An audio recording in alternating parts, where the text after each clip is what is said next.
Trabalhar como ambulante por não ter outra opção para gerar renda pode ser considerado empreendedorismo por necessidade. Muito diferente de quando a gente se programa para investir em alguma área, o considerado empreendedorismo por oportunidade. E para saber mais sobre esse contexto dos vendedores ambulantes, é que converso agora com a analista técnica da Gerência de Relacionamento e Comunicação do Sebrae Mato Grosso, Liliane Moreira. Liliane, muito obrigada por ter aceitado o nosso convite para que a gente discutisse aqui no papo com ela esse aumento do número de ambulantes nas cidades e no nosso estado como um todo, o que a gente vem percebendo com esse agravamento da crise, principalmente por conta do nosso cenário pandêmico, né? Liliane, quando a gente tem esse movimento de que esse trabalhador ficou fora do mercado de trabalho, e como forma de garantir o seu sustento, ele vai para a rua para comercializar, seja o que for a mercadoria que ele tem para oferecer para a população, é o que a gente chama de empreendedorismo por necessidade?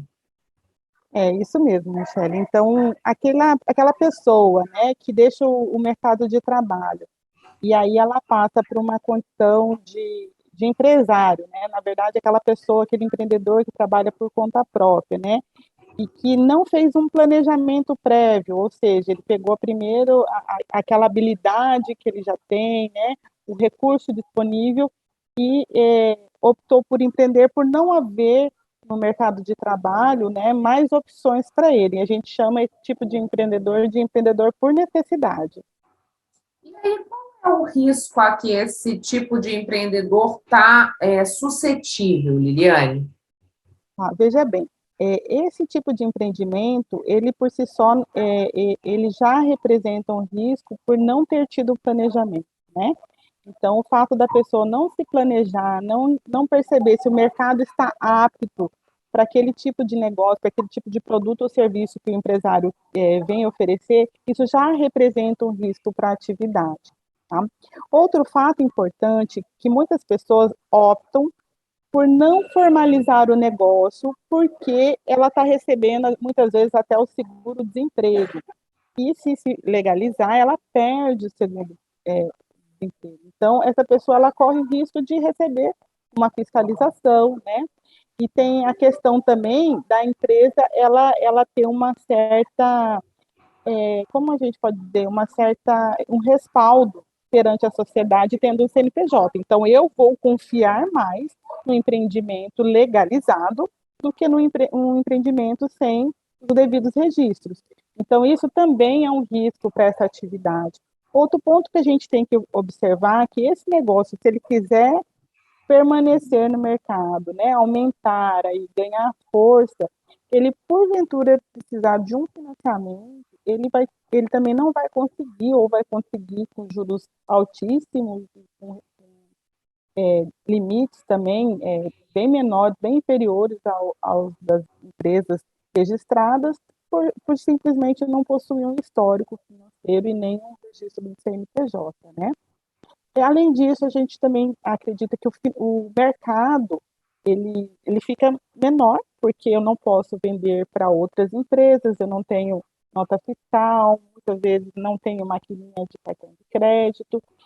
São essas coisas que alavancam, né, o negócio e aí as pessoas têm essa oportunidade de aumento de faturamento.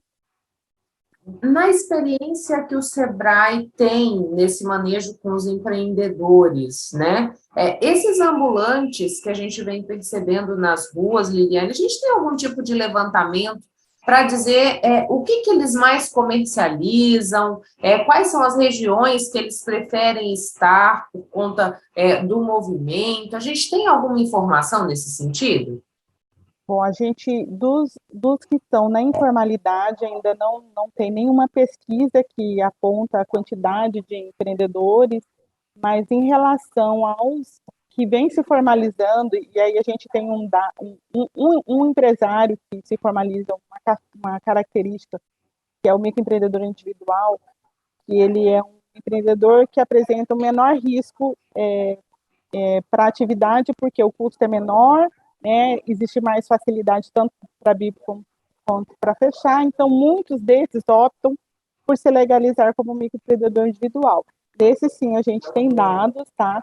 Então, as maiores atividades são serviços, aí as mulheres com a estética, cabeleireira, manicure, né?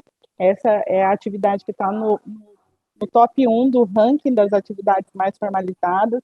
Em segundo lugar, vem a área de alimentação como um todo, né? Aí os deliveries, né? As carrocinhas que ficam na rua, então esse também está entre as empresas que mais se legalizam.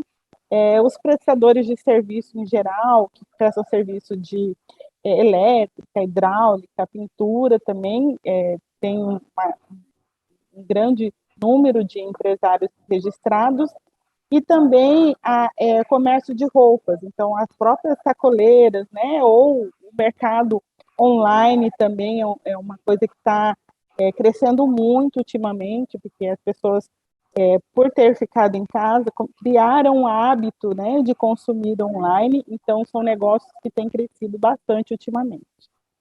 E Liliane, a gente está falando aqui de pessoas que decidiram sair da informalidade, se legalizaram por essa porta de entrada que é o MEI, como você disse para a gente, que traz um menor risco para essa atividade.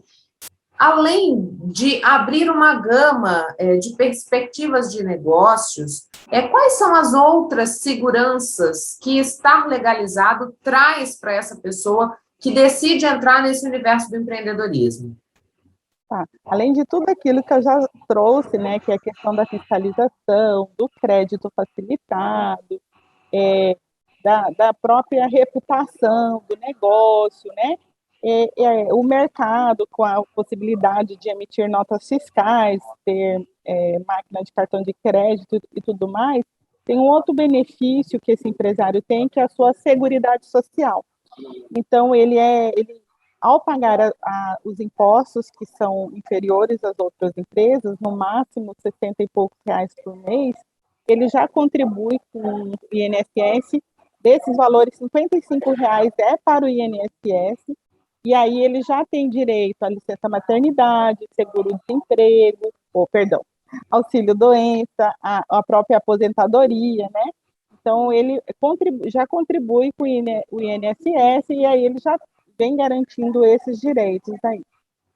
E Liliane, a gente tem... É um caminho difícil conseguir essa legalização? Como que o Sebrae auxilia esse empreendedor que está na informalidade a conseguir entrar nessa formalidade, né? E qual que é a taxa de sobrevivência desses empreendedores quando eles decidem trilhar esse caminho formal? Certo. Então, vamos lá. Existem uma etapa a ser seguida aí. O Sebrae, ele atua com orientação para as pessoas que estão ainda na ideia de negócio, pensando em abrir, né?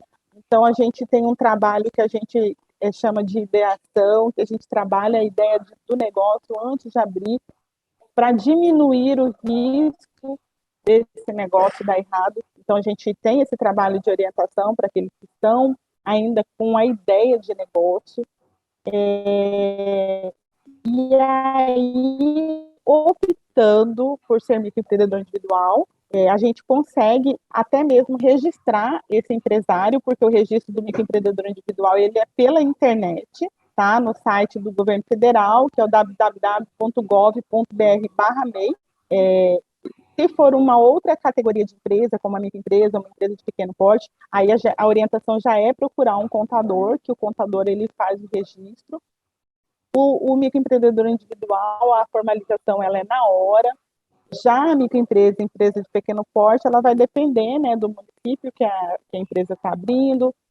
Tem municípios que estão já com a rede SIM integrada, que é um sistema de registro pela junta comercial, e aí o sistema ele é muito mais ágil do que era antigamente, ou de municípios que não estão integrados, que aí eles fazem processo manual, né? Aí toda a análise é manual, e os que têm o registro pela rede SIM chega a ter as suas etapas iniciais analisadas em até 48 horas. Né? Então, assim, Mato Grosso é um dos municípios que o Sebrae tem atuado muito fortemente em parceria com a junta comercial e com os próprios municípios, para que a gente consiga implantar, né, essa rede formalizada no maior número de municípios possível, porque a gente acredita que isso melhora o ambiente, né, o desenvolvimento local. Então, são empresas que vão querer se legalizar por conta da facilidade, né? Então, o Sebrae ele também atua muito fortemente em parceria aí com o próprio governo, com a própria junta comercial, para que os municípios façam a adesão a esse sistema, para que esse processo de legalização se torne mais rápido. E a taxa de sobrevivência desses empreendedores por necessidade, Liliane, como que ela fica? Porque a gente já disse, né? É um negócio que começa sem planejamento, um negócio que começa porque eu fiquei sem o meu trabalho, preciso de uma nova fonte de renda, muitas vezes não tem uma recolocação nesse mercado. Como que fica a taxa de sobrevivência? A gente tem uma estimativa? Sim, a gente tem, inclusive, uma comparação, né, entre os países. A gente tem uma pesquisa, que é uma pesquisa chamada Pesquisa GEM, que ela faz um estudo sobre o empreendedorismo, né, do mundo.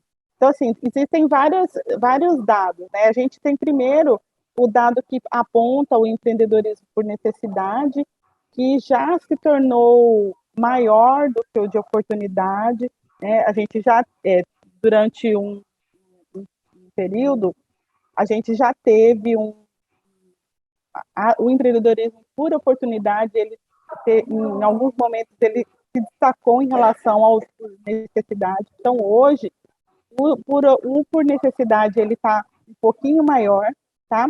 E hoje a gente sabe que as empresas que fecham até o segundo ano, né, chega aí em torno de 30% dos negócios, né? Então, a gente tem aí negócios que se encerram, que não conseguem, né, passar do segundo ano, 30% deles não chegam até esse indicador. Um fator interessante nesse relatório da pesquisa GEM é um dado que ele traz sobre as mulheres. Então, as mulheres têm os negócios encerrados em até 2 anos em maior proporção do que os homens. Por quê? Porque a mulher, muitas vezes, ela empreende por necessidade, para auxiliar a renda familiar. Aí, uma vez o marido se recolocando no mercado de trabalho, aumentando a renda, a primeira opção que ela faz é encerrar o seu negócio. Muitas vezes, a característica desse negócio feminino também é um negócio que não tem uma longevidade pela sua própria característica. E também uma questão que foi pesquisada na pesquisa GEM foi o próprio trabalho doméstico. Então, o trabalho doméstico, ele também influencia nessa questão da desistência dos negócios pelas mulheres. Não consigo acumular, digamos assim, essas duas responsabilidades, os domésticos e o empreendedorismo, seria isso? Justamente, aí é uma opção, né? A mulher, ela tem o trabalho doméstico, ela cuida dos filhos, e aí, quando se tem uma fonte de renda, né, do marido, que consegue aí abranger todo o custo, né, daquela família, ela opta por desistir do seu negócio e cuidar da sua família. Liliane, você estava falando aí dessa importância da formalização dos negócios para o desenvolvimento do ambiente como um todo, pensando na economia da cidade, pensando no desenvolvimento dessa população. Qual que é o prejuízo quando a gente tem esse aumento, por exemplo, de vendedores ambulantes na informalidade? O que isso traz para a cidade como deficiência ou como dificuldade, digamos assim? Esses negócios informais, eles muito provavelmente não têm chance de crescer e nem de empregar mais pessoas. Então, isso influencia na empregabilidade, né, nas oportunidades de emprego dos municípios, e eu acho que a própria arrecadação, né? Então, quando a gente tem negócios que arrecadam, a gente tem mais dinheiro circulando, a gente tem infraestrutura sendo gerada para a localidade, a gente tem outros negócios que podem surgir mediante aquele negócio que eu abri, né? Então, a gente tem uma cadeia que pode ser inserida, então a gente tem fornecedores, a gente tem parceiros, a gente tem clientes, né, que podem utilizar da nossa empresa legalizada, e com isso o dinheiro circula mais, então a gente pode ter outros negócios e outras oportunidades de emprego dentro do município, né? A gente fala muito que quando a gente tem negócios se estabelecendo na nossa região, a chance do dinheiro ficar e circular entre o ambiente ele é muito maior. E com isso, né, a gente tem agora me fugiu a palavra. A gente tem benefícios em todas as instâncias, né? Seja na parte do governo, seja para a própria comunidade, que o dinheiro começa a circular, a gente pode contratar localmente, a gente pode ter fornecedores e com isso a gente amplia aí as oportunidades, né, naquela região. Para a gente encerrar, Liliane, queria que você dissesse para a gente sobre, por exemplo, a gente está aqui falando desse empreendedorismo de necessidade, que a pessoa vai para esse ramo porque ela não tem uma outra perspectiva. Ela consegue, nesse processo, chegar a uma renda semelhante ao que ela tinha quando ela estava empregada no mercado, ou isso não acontece? Olha, depende muito, tá? O empreendedorismo por necessidade, ele também não é de todo ruim, tá? Então, a gente vê muitas pessoas que, muitas vezes, não sabia que tinha um dom, não sabia que aquele negócio, ele poderia dar certo, e muitas vezes, esse negócio, ele se torna até muito mais rentoso do que a atividade legalizada.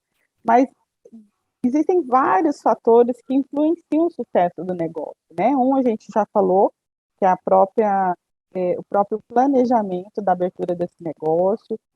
A gente sabe que o próprio perfil do empresário, ele pode sim impactar no sucesso do negócio, né? Como é que ele administra os finanças, como é que ele escolhe os fornecedores, como é que ele planeja a divulgação, né? Como é que ele faz o relacionamento ali entre os parceiros.